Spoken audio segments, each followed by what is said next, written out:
있는 말씀이 되겠습니다.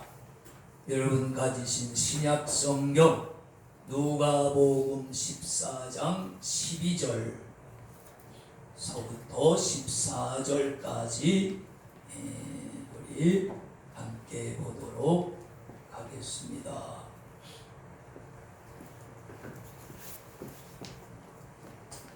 화면을 참조하시고 뒤에 화면에 오늘 말씀 본문 말씀과 제목이 있습니다.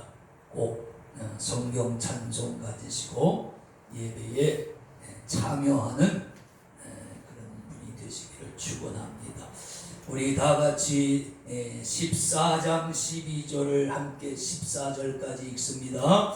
또 자기를 청한 자에게 이르시되 내가 점심이나 저녁이나 베풀거든 벗이나 형제나 친척이나 부하니 옷을 청하지 말라. 두렵건 그 사람들이 너를 도로 청하여 내게 갚음이 될까 하라. 잔치를 배설하거든 차라리 가난한 자들과 병신들과 저는 자들과 소경문들을 청하라. 그리하면 저희가 갚을 것이 없는 거로 내게 복이 되리니 이는 의인들의 부활 시에 내가 갚음을 받겠음이라 하시더라. 아멘. 자리에 앉으시고요. 우리 하나님이 세상을 우리 찬양합시다. 하나님이 세상을 이처럼 사랑하사 독생자를 주셨으니 누구든지 예수 믿으면 멸망하지 않고 영생을 얻으리로다. 요한복음 3장 16절. 아멘. 오른손 들어서 우리 주님께 영광을 주시다. 할렐루야. 네, 주님을 찬양합니다. 주님이 오늘도 그 손에 복 주시기를 축원합니다. 예수 이름으로 축원합니다. 네. 내가 갚음을 받을 것이다. 그 오늘 읽은 말씀 끝에 보면 주님이 그랬습니다. 말씀의 요지는 그거죠. 내가 만약 다른 사람에게 베풀 일이 있거든, 뭐 점심이나 저녁이나 혹은 잔치를 베풀 때에 너에게 도로 갚을 수 있는 사람들을 청하지 말고 차라리 내게 갚을 수 없는 가난한 사람, 이제 그 장애인들이나 뭐 소경들은 직업이 없으니까 갚을 수가 없죠. 가난한 사람 어떻게 갚을 수가 있겠어요? 그렇죠? 그런 사람들을 초청해서 내가 베풀면 그들이 내게 도로 갚지 못하는 거로 너에게 복이 있을 것이다. 아멘. 너에게 복이 있을 것이다. 그런 말씀이죠. 삶이란, 우리가 살아가는 삶이란 어떻게 보면 또 다른 면에서 보면 소비예요. 소비. 하나님이 내게 주신 시간, 일생 있잖아요. 시간과 그 다음에 건강, 그 다음에 재물, 이것을 소비시키는 것이 삶이죠. 그죠? 살아가려면 날과 해와 달과 시간 필요하잖아요. 그렇죠? 어떤 사람은 그게 80년이 될 수도 있고 좀 안타까운 사람들은 60이 될 수도 있고 그렇죠? 또 더 저거한 사람은 100세가 될 수도 있고, 그 시간을 소비한다는 거예요. 시간은 날마다 줄어들죠. 하나님이 내게 주신 시간은 날마다 줄어드는 거예요. 내가 살아가는 것만큼. 그 다음에 건강해야 삶다운 삶을 살 수 있죠. 오래 산다고 해서 복이 아닙니다. 오래 사는 데에는 전제 조건이 필요해요. 건강과 그 다음에 내가 살아갈 동안 부족함이 없이 쓸 수 있는 재물도 필요하죠. 거지 생활하면서 오래 살면 무슨 의미가 있어요? 매일 침대에 누워서 요양병원에서 100년을 산들 그것이 무슨 의미가 있습니까? 건강 중요하죠. 예. 이게 지혜로운 사람은 건강을 잘 챙깁니다.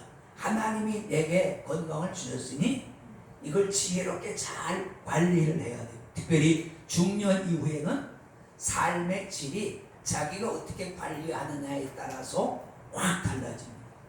우리 후배들 보면 나보다 그냥 몸집도 크고 건강하고 힘 있는 사람인데 갑자기 요즘 뭐 무릎도 아프고 허리도 아프고 어깨도 아프고 막 오히려 나보다 더 아프다 그래. 어제도 뭐 병원 가서 뭐 시술 받고 뭐 그거 막 그런다고. 왜 그러냐? 건강하니까 막 쓰는 거야. 쓸 줄만 알았지 관리를 할 줄 몰라. 그러니까 이건 지혜로운 방법이 아니죠. 그 다음에 이제 또 뭐 재물이 있죠. 이 세 가지 시간, 건강, 하나님이 내게 주신 재물, 이것을 삶이란 이것을 소비시키는 과정이죠. 그렇죠? 단순히 뭐 소비만 시키는 것은 아니지만 어쨌든 소비되는 과정이 곧 삶이라 이렇게도 볼 수가 있어요. 근데 이 우리가 소비하는 이 삶의 모양을 세 가지로 볼 수가 있는데, 첫째는 우리 목숨. 생명은 성경에서는 영생을 얻는 것을 생명이라고 그러고 우리 육체의 이 생명을 목숨이라고 그래요. 목숨의 연장을 위해서 우리가 소비해야 되죠. 그러니까 뭐 우선 오늘 예배당에 원래 못 입어야 되잖아. 뻘거벗고 올 수는 없잖아요. 옷 차려 입어야 되죠. 의. 그 다음에 먹어야 되죠. 식. 하루 뭐 세 끼를 꼬박꼬박 잡수는 분도 있고 두 끼 먹는 분도 있지만 어쨌든 잘 먹어야 된단 말이에요. 그 다음에 주거가 있어야 되죠. 길바닥에서 사는 삶은 비참한 삶이죠. 노숙하는 삶은 이렇게 우리가 바람직한 삶이라고 볼 수 없어요. 주가 있어야 되고 그 다음에 병들면 치료받아야 되죠. 그렇죠? 거기 돈 들어간다. 또 문화생활, 오락, 자기의 취미나 어떤 것을 위해서 또 돈 들어가죠. 그러니까 의식주, 치료, 그 다음에 문화생활, 이런 것들을 위해서 우리가 가진 하나님이 우리에게 주신 대부분의 것을 소비를 한단 말이죠. 그렇죠? 이것을 이렇게 사람들이 소비하면 이것을 경제가 돌아간다 그렇게 말을 하죠. 그래서 보는 만큼 쓰고 쓰는 만큼 벌고 그래야 사회가 잘 돌아가요. 이게 돈을 벌기만 하고 쓰지 않으면은 이게 경제가 안 돌아간단 말이에요. 장롱 속에 있는 돈은 아무리 많아도 소용이 없어요. 그래서 버는 만큼 쓰고 쓰는 만큼 또 벌고 그래야 사회가 잘 돌아갑니다. 목숨 연장을 위해서 우리는 대부분의 재화들을 많이 쓰죠. 두 번째 소비가 이제 그 재생산을 위한 혹은 또 미래를 위한 소비라고 볼 수 있어요. 이제 교육을 받는다든지, 교육은 장래의 나를 위해서 받는 거죠. 여기 돈 들어간다. 그 다음에 또 보험들 요즘 많이 드시잖아요. 그것도 장래를 위해서, 장래에 닥칠 혹 어떤 위험을 대비해서 이렇게 한단 말이에요. 그 다음에 뭐 저축도 있고, 또 사업도 해야 계속해서 재생산이 되죠. 그 다음에 각종 투자, 이건 재생산을 위한 거예요. 지혜로운 사람들은 재생산을 위해서도 적당하게 분배를 해서 투자를 하죠. 근데 소비만을 위해서 계속 하면은 빚쟁이가 될 수밖에 없단 말이에요. 재생산을 위해서 우리는 또 소비를 하게 됩니다. 그걸 다 돈이란 말이에요. 그죠? 이게 어떤 사람, 세상은 돈이 아니면 안 돌아간다. 그래서 돌고 돌아서 돈이다. 그랬는데 그 말이 재미있고 재치있지만 일리가 있는 말이에요. 그 다음에 이제 마지막이 선행과 타인을 위한 소비예요. 오늘 본문에서 예수님이 말씀하신 남에게 점심이나 저녁을 대접하거나 잔치를 베푼다 하는 맛은 나를 위한 것이 아니죠. 타인을 위한 구제와 선행. 여기에는 그런 게 있죠. 구제, 그 다음에 기부. 어디에 자선단체 같은데 고아원이나 양로원 같은데 학교에 기부하는 거. 또 우리 기독교인들이 하는 선교. 그것도 타인을 위한 것이죠. 다른 영혼들이 구원을 받게 하기 위해서 우리가 선교하는 거란 말이에요. 그래서 이제 이런 것들을 선행과 타인을 위한 소비라고 하는데, 오늘 본문 말씀 우리가 읽은 말씀이 이 세 번째에 해당되는 타인을 위한 소비인데, 주님은 기왕 소비할 거면 지혜로운 소비를 하라. 아멘. 너희가 하나님이 너희에게 주신 시간, 건강, 재물을 소비하면서 사는데 1번과 2번 목숨 연장만을 위해서, 그 다음에 재생산과 미래를 위한 육체의 미래를 위한 것만 위해서 쓰지 말고 이렇게 선행과 타인을 위한 그런 소비도 지혜롭게 잘하라는 그 말씀이란 말이죠. 어떠한 마음으로 해야 될까 하는 것이 오늘 주님이 우리에게 주신 말씀이에요. 그렇죠? 우리가 혹은 남에게 식사를 대접하거나 선행을 베풀 때의 마음가짐이 어떠해야 되는가? 여러분, 우리가 지금은 막 남에게 식사 대접 함께 하는 것이 그렇게 큰 일은 아니죠. 그런데 양식이 부족한 고대나 중세에는 남에게 식사를 대접한다는 게 이게 굉장한, 이게 아주 바람직한 선행입니다. 우리 인류가 양식으로부터 자유롭게 된 것이 얼마 안 되죠. 여러분, 점심이라고 하는 게 뭐예요? 조선시대에는 우리 역사 기록 보면 두 끼를 먹었다고 그래요. 그런데 점심이 뭐냐? 아침과 저녁을 먹었는데, 점심은 선비들이 이제 이렇게 공무를 보다가 그 아침과 점심 시간에 점 찍듯이 잠깐 조금 먹는다고 해서 점심이라고 그래요. 새끼 먹은 지가 얼마 안 된단 말이에요. 그리고 아직도 지구촌에 3분의 1 이상의 인구가 수십억의 인구가 있는데 양식으로부터 자유롭지 못합니다. 지금도 굶주리는 사람들이 아주 많죠. 양껏 우리가 먹는 양질의, 먹고 사는 것도 참 수준이 있잖아요. 양질의 음식을 오늘 우리처럼 충분히 제공받을 수 있는 나라가 사실은 여러분 그렇게 많지 않습니다. 아직도 많은 나라 사람들이 기근에 시달리고 양식 부족에 시달리죠.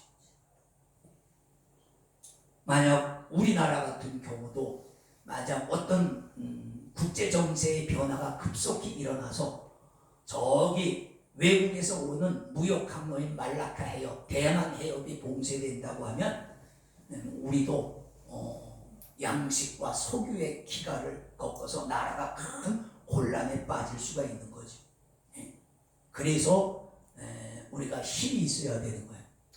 우리나라가 수출하는 90%, 외국으로부터 들어오는 물품의 90%가 그 말라카 해협이라고, 대만과 말라카 해협을 통해서 오는데, 만약에 그 길목을 공산국가인 중공이 거기를 꽉 쥐고 있다고 하면 일본과 우리나라는 그 다음 날서부터 직격탄을 받습니다.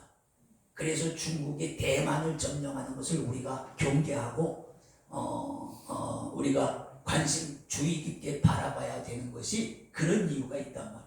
우리나라가 지금 양식이 풍성하잖아요. 그러나 이거 국제 정세가 변하면 언제 우리도 쓰레기통을 뒤져야 될 날이 올지도 모른단 말이에요. 왜냐하면 우리는 지금 우리가 먹는 식량의 대부분을 쌀을 제외하고, 쌀도 수입이 되죠. 왜냐하면 무역, 서로 국제 간에 할당제가 있거든. 우리가 너희 거를 얼마나 사주면 우리 걸 얼마나 사주라는 이런 게 있기 때문에, 우리가 예를 들어서 동남아 같은 데 공업 제품을 수출하면 그 나라에서는 우리 쌀을 좀 사주라 그런 그 요구를 한단 말이야. 할당제가 있어. 그럼 우리 쌀이 남아 돌아가도 수입을 어느 정도 해야 된단 말이에요. 그러니까 우리나라 그 쌀을 제외하고는 쌀과 물이지. 자급자족하는 것은 쌀과 물밖에 없어. 공기하고. 나머지는 다 수입을 해야 된다. 그래서 국가의 안정, 세계의 안정, 이런 것들이 그래서 중요한 거죠. 그렇습니다. 고대에는 여러분 삶의 기본 중에 하나가 먹는 거 아니겠어요? 여러분 금식을 한번 해보세요. 하루 3끼 금식하면 할 일이 없어요. 얼마나 한가한지 몰라. 이 사람이 먹고 살기 위해서 음식을 만들고 조리하고 먹고 설거지하고 하는 이 일이 우리 노동의 아주 많은 부분을 차지한단 말이죠. 굶고 일하기 싫다. 그럼 굶으면 돼. 하루 3끼를 굶으면 아주 일거리가 없게 되더라. 그 전에 우리 부부가 본 금식에 보니까 먹고 할 일이 없어. 그래서 이 먹고 산다는 게 참 큰 일이로구나. 그래서 사람들이 그러잖아요. 야, 왜 이렇게 요즘 안 보여? 왜 이렇게 바빠? 야, 다 먹고 살려고 그래. 아, 그래? 그러면 다 왜 결석했냐? 그럼 다 먹고 살기 위해서. 이 먹고 살기 위해서 그런다면 다 이해가 돼. 그만큼 먹고 사는 건 아주 힘들고 어려운 일이고 인류의 숙제일 수밖에 없어요. 인류의 숙제 중에 아직도 풀지 못한 숙제 중에 하나가 자급자족이란 말이에요. 자급자족 되는 나라는 미국밖에 없어. 러시아 같은 나라. 러시아나 미국은 석유도 나고 지하자원도 많고 밀도 많이 나서 자급자족이 돼요. 근데 그 외의 나라들은 다 뭔가 부족해. 서로 주고받아야 살 수 있단 말이죠. 이게 인류의 숙제요. 아직도 많은 나라 사람들은 굶주림에 시달리고 있다는 사실을 우리는 알아야 된다. 그러니까 고대에는 어떻게 했어요? 예수님 사시대 2000년 전은 말할 것도 없죠. 가난한 자들에게 음식을 대접하는 것은 굉장히 바람직하고 정말로 인류애에서 우러나오는 그런 행위가 될 수 있다. 12절에 보면 그렇죠. 주님이 내가 점심이나 저녁이나 베풀거든. 그렇습니다. 근데 이제 그 12절 13절에 보면은 네가 내게 도로 갚을 수 있는 부한 사람들을 초청하기보다는 아주 초청하지 말라는 말은 아니죠. 우리가 여러분 보통 우리가 식사 대접할 때는 비슷한 처지의 사람끼리 하잖아요. 그죠? 저 같은 경우도 내가 친구에게 대접하면 친구도 나한테 대접하고 이게 윈윈이라는 말이에요. 보통은 그런 관계 속에서 한단 말이죠. 내가 사주면 그 사람이 마음의 빚이 있죠. 그 사람도 반드시 사요. 그러면 사실은 서로 빚진 것이 없는 거예요. 윈윈하는 거예요. 그런데 가난한 사람들을 초청해서 그들에게 베풀면 그들은 빚을 졌지만 갚을 것이 없어. 그러죠? 그래서 그것이 나에게 빚이 된다. 그 말이죠. 주님이 말씀하시는 것이 우리는 보통 비슷한 처지의 사람들은 다 그래요. 보면 사람만 아니라 짐승들도 그렇고 비슷한 처지에 그 끼리끼리 이렇게 모여 사는 그런 게 있단 말이죠. 그죠? 어울리고 짐승들도 보면 힘이 비슷한 사람끼리 모여. 여러분 그런 거 보셨어요? 용인의 그 에버랜드 같은 데나 좀 외국에 가서도 이렇게 동물원에 가보면 혹시 가끔 그런 경우가 있어요. 호랑이하고 사자는 같은 우리에다 넣어요. 왜? 이게 종류가 다르지만 힘이 비슷해서 자기들도 알아. 내가 저놈이랑 싸우면 저놈이라고 그러잖아요. 싸우면 나도 상처를 받을 수 있고 나도 생명의 위협을 받을 수 있다는 걸 알기 때문에 몇 번 으르렁거리고 핥히다가 그냥 휴전하고 자기들끼리 또 살아. 호랑이는 호랑이대로 사자는 사자대로. 근데 만약에 호랑이나 사자나 이 다른 좀 급수가 낮은 표범이나 뭐 다른 곰이나 다른 종류랑 같이 놓으면 싸움이 일어나죠. 그래서 한쪽이 죽는단 말이에요. 다 비슷비슷한 수준끼리 살아야 사실은 충돌이 없는 거죠. 사람도 보면 비슷한 수준, 경제적 수준이라든지 사회적 수준도 비슷한 사람끼리 모여서 산단 말이에요. 그러니까 주님이 지금 그걸 그 시대나 지금이나 똑같단 말이죠. 그 시대에도 그랬단 말이에요. 내가 한번 너에게 베풀면 너도 나를 초청해서 베풀고. 자, 그건 참 좋은, 그게 나쁜 게 아니에요. 그게 좋은 사회 현상인데, 근데 주님은 좀 더 지혜로우려면 내게 갚을 수 없는 가난한 자들, 사회적 약자, 그런 사람들을 위해서 초청을 해서 베풀어라.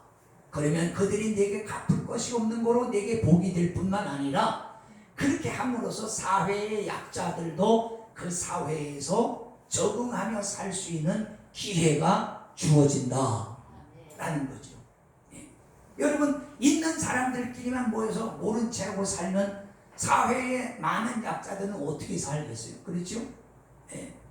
그러니까 나라가 잘 살면, 지난번에 어떤 분하고 대화를 하는데 우리 후배 목사님이 개척교회 하는데 조금 어려운가 봐요. 가진 것도 없고. 그런데 얘기해 보니까 나오는 혜택이 있어. 난방비도 지금은 나온대. 그러니까 12월, 1월, 2월인가 한 3개월 동안 가장 출 때는 가스비가 지원이 된대요. 그리고 여름에 제일 더울 때 2개월인가 3개월 에어컨, 난방비도 지원이 되고. 그래서 내가 깜짝 놀라서 난 그런 게 있는지도 몰라서. 그래? 야, 우리는 지금 18도로 해놓고 잠바 잔뜩 껴입고 사는데, 근데 자기네들은 따뜻하게 산다는 거야. 지원이 나온대. 야, 그럼 참 좋은 나라네. 근데 그런 데다가 뭣도 나오고 그래서 그런 대로 살아간다는 거야. 그래서 그걸 보면서, 야, 우리나라가 참 복지가, 우리는 그 혜택을 안 보니까 관심도 없고 뭐가 나오는지도 모르는데, 이렇게 듣고 보면 생각보다 많은 혜택들이 사회적 약자들에게 주어지더라고요. 우리 같은 경우에는 약간 배가 아플 수도 있는데, 근데 그럴 필요가 없는 거죠. 그래야 그들이 살아간단 말이에요. 그렇지 않으면 그들은 다 도태될 수밖에 없어요.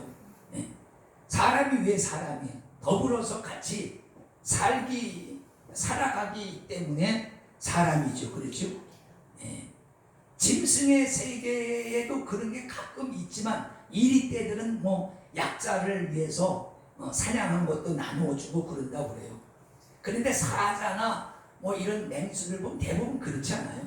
센 놈이 그냥 먹고 배부르면 나머지 그냥 암컷이 먹고 그 다음에 새끼가 먹고, 그래서 강자가 살아남는 그런 구조가 돼 있단 말이에요. 약육강식이라고 그러죠. 그런 걸. 강자가 약자를 먹고 사는, 그게 자연 먹이사슬이란 말이에요. 이렇게. 근데 사람은 그렇게 되면 안 된다면, 그렇게 되면 정말 힘이 없거나 기술이 없거나 가난하거나 이런 사람들은 다 도태돼서 죽을 수밖에 없단 말이에요. 그러면 하나님이 말씀하시는 생육하고 번성하고 땅에 충만하라는 그 말씀의 뜻이 이루어지질 않죠. 그래서 주님은 지혜롭게 소비하라. 그러면서 14절에 주님이 하신 말, 오늘 14절이 말씀의 핵심입니다. 그리하면 저희가 갚을 것이 없는 거로 내게 복이 되리니, 이는 의인들의 부활 시에, 의인들의 부활 시는 주님이 이 땅에 오실 때입니다. 그때는 주님이 오셔서 심판을 하실 때라면, 선한 자는 상급으로 갚아주시고 악한 자는 벌로서 갚아주시는 그런 때에 부활시에 내게 갚음을 받겠음이니라. 그러니까 네가 가난한 사람들에게 베풀면 가난한 사람들은 내게 갚을 것이 없어. 그래서 내게 빚을 지는데 그것을 하나님이 기억하셨다가 하나님이 내게 갚아줄 것이다. 그런 말씀이에요. 여러분, 그 마태복음 25장을 한번 오늘 한 번만 찾아보시죠. 누가복음 그 앞쪽으로 가시면 마태복음 25장 31절을 보시면 아주 중요한 말씀이 나옵니다.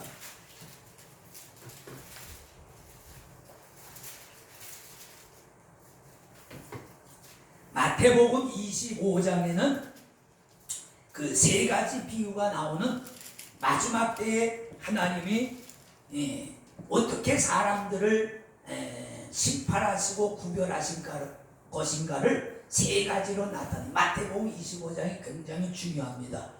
첫 번째는 열처녀의 비유가 나오죠. 1절에서부터. 이 열처녀의 비유는 이 하나님이 내게 주신 복음과 믿음을 주님 오실 때까지 끝까지 잘 보존하고 있어야 된다는 의미예요. 등불은 진리를 의미하고 복음, 기름은 그 진리를 계속 불타게 하는 성령의 은혜를 의미하는데, 하나님 앞에 계속해서 마지막 때까지 은혜의 마음을 가지고 있어야 된다는 거예요. 그러니까 초반에 예수 잘 믿다가 주님 오실 때 안 믿고 떨어져 나가면 아무 소용이 없잖아요. 그렇죠? 그 소용이 없어. 끝까지 잘 가지고 있어야 된단 말. 두 번째가 이제 뭐냐면 달란트 비유예요. 이거는 하나님이 내게 주신 은사에 관한 거예요. 하나님이 여러분에게 주신 건강과 재물과 재능, 시간 이런 것들을 어떻게 썼느냐. 아까 여기 우리 만든 세 번째를 위해서 썼느냐 아니면 자신만을 위해서 썼느냐 그거거든. 달란트를 주면서 주인이 그랬잖아요. 달란트는 돈이야. 돈 주면서 내가 올 때까지 이거 가지고 장사해. 이익 좀 남겨. 그랬단 말이야. 장사 왜 합니까? 이익 남기려고 하는 거죠. 그러니까 사업가 보고 국가에서 이익 많이 남기지 말라고 하는 건 그건 어리석은 거예요. 사업이나 장사는 이익을 남기기 위해서예요. 이익 안 나면 안 하죠. 그러죠? 그러니까 그 하나님이 내게 뭔가를 복을 주셨는데 그걸 가지고 내가 하나님 나라를 위해서 뭔가를 해야 된단 말이에요. 근데 한 달란트 받은 사람은 그거 하기 싫어서 땅에 묻었다가 그대로 갖다 본전치게. 그러니까 악하고 게으른 종아 이렇게 책망하죠. 갑절을 남긴 사람들에게는 뭐라고 그랬어요?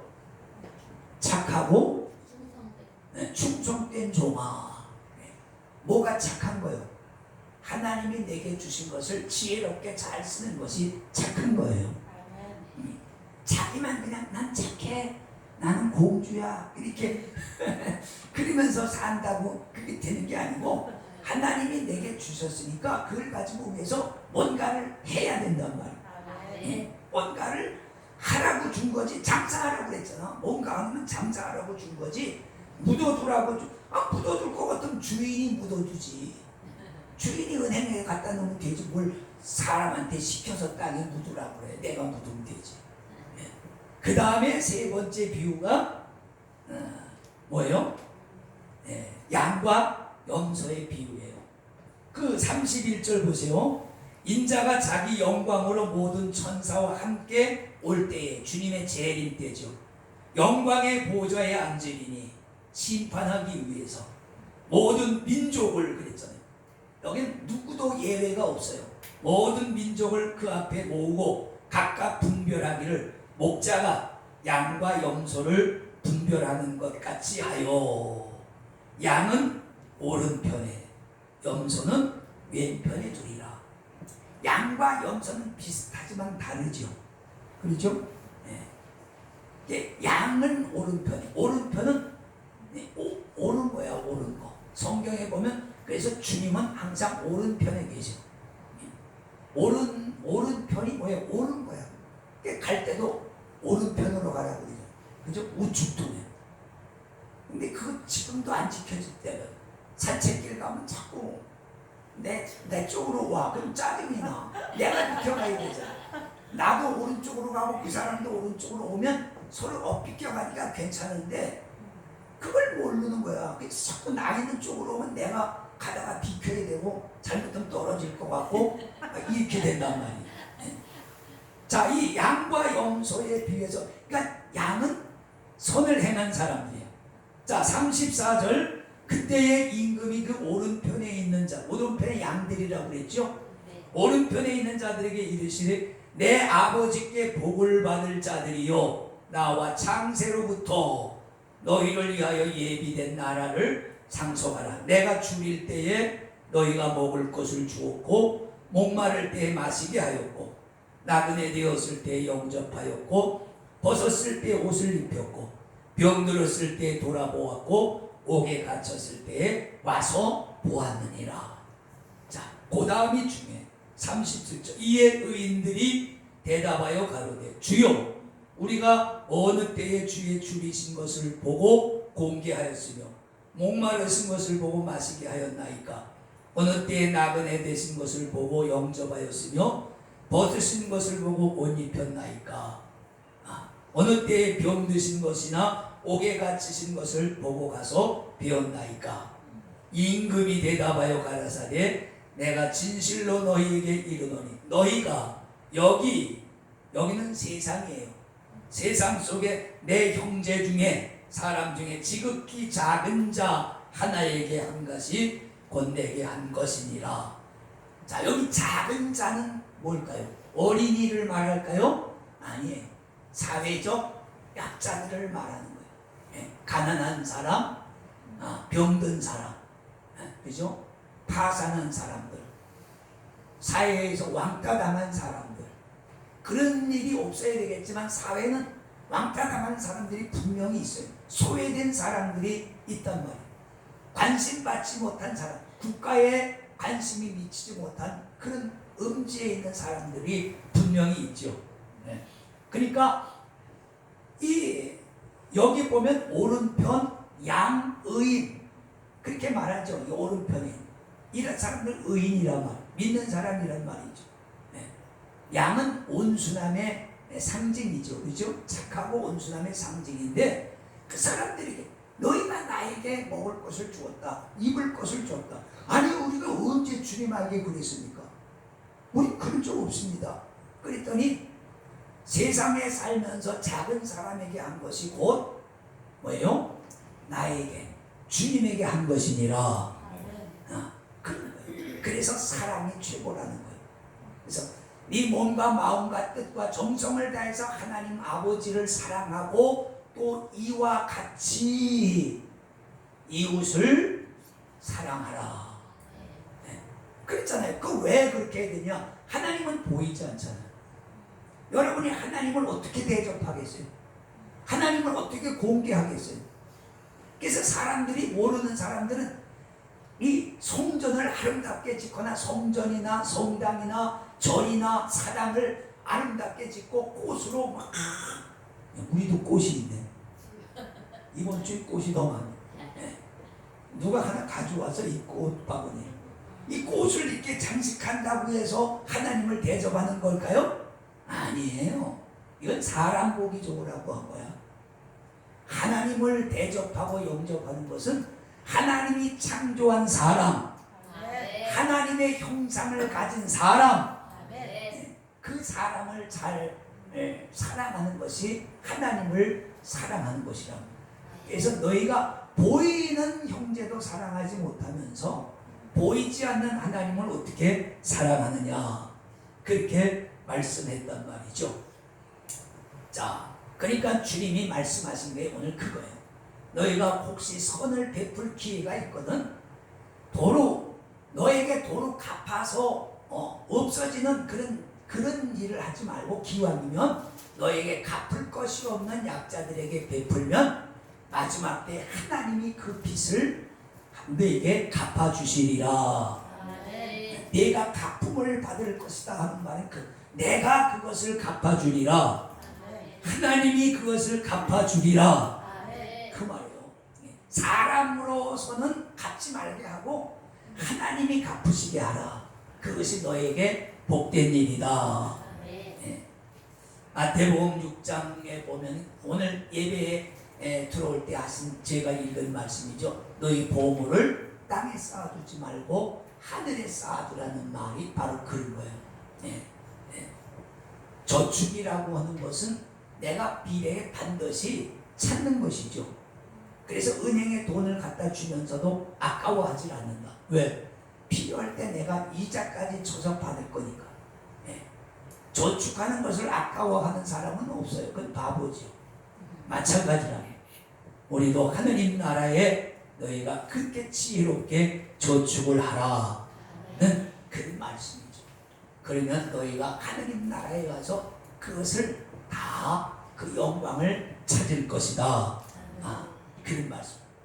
우리가 이 세상 아까도 그랬죠. 하나님이 주신 시간과 건강과 재물을 소비하는데 썩어질 60만을 위해서 소비해서 다 없어지게 하지 말고 그런 지혜로운 저축을 하는 지혜로운 성도가 되라는 것이 오늘 말씀의 요지인 줄로 믿습니다. 기도하겠습니다. 거룩하신 아버지 감사합니다. 우리에게 지혜를 주셔서 아버지 하나님이 우리에게 주신 것을 세상 속에서 쓰면서 살 때 지혜로운 소비를 하게 하시고 하나님 나라에 저축하는 지혜로운 백성 되게 하여 주시옵소서. 오늘도 주님을 찬송하옵고 예수님 이름으로 축복하고 기도를 드리옵나이다. 아멘.